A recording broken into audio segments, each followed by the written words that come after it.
ہے, عزت والا ہے, عظمت والا ہے, عظیم ہے, وہ بہت عظیم ہے. وہ میرا رب, جو رب کو میرا کہے گا رکوع میں, میرا رب, میں کیسا ہوں, کتنا اللہ نے مجھے نوازا ہے کہ میرا رب, میں رب کو میرا کہہ کے پکاروں. سبحان ربی الاعلی, پاک ہے میرا رب جو بہت اعلیٰ ہے.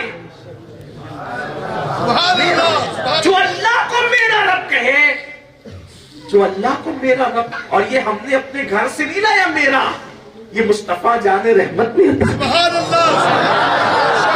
اللہ ہمارا ہے, رب میرا ہے, اور رب جس کا ہو پھر اس کو دنیا کی فکر. سبحان اللہ, اللہ اکبر. سب سے بڑا ہے میرا اللہ, میں بڑا نہیں اللہ بڑا, بادشاہ بڑا نہیں اللہ بڑا, وزیر بڑا نہیں اللہ بڑا, صدر بڑا نہیں اللہ بڑا, سیٹ بڑا نہیں اللہ بڑا. جب ہمارا اللہ سب سے بڑا ہے تو ہمیں کسی سے ڈرنے کی ضرورت کیا ہے؟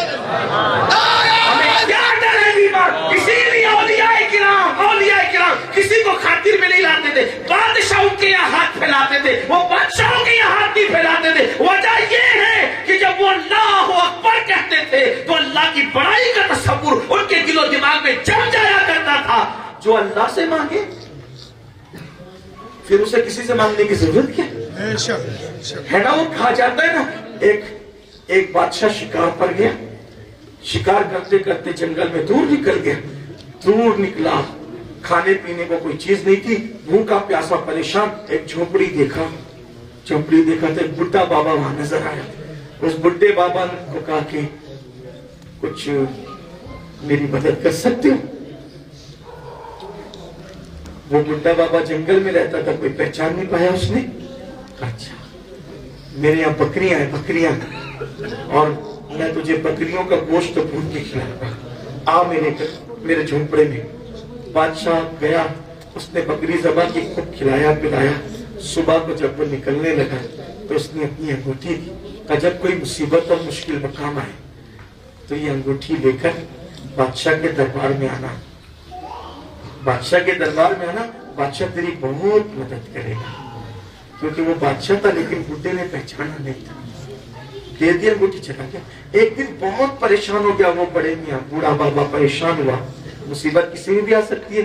سوچا یار بہت مصیبت آئی ہے, چلو چلتے ہیں, اور انگوٹھی بتا کر بادشاہ کے دربار سے کچھ لاتے ہیں. کیونکہ ایک آدمی نے مجھے انگوٹھی جو دیا تھا, انگوٹھی بتائی, چونکہ وہ بادشاہ کی تھی, دربار پہچان گئے, لے گئے اندر سیدھا اس کے کمرے خاص میں, اس فقیر کو, اس بڈھے بابا کو. لیکن جب اس کے کمرے خاص میں گئے تو کیا دیکھا کہ بادشاہ نماز پڑھ کے ہاتھ اٹھا کے رہتا, اے اللہ مجھے کرم کی بھیک عطا کر دے. وہ بڈھا بابا وہاں سے فوراً واپس پلٹ گیا, کچھ مانگے بغیر پلٹ گیا. بادشاہ کو کسی نے کہا کہ بادشاہ نے جب دعا مکمل کی تو پوچھا کہ مجھے لگا کہ کوئی آیا تھا اور چلا گیا, کون آیا تھا؟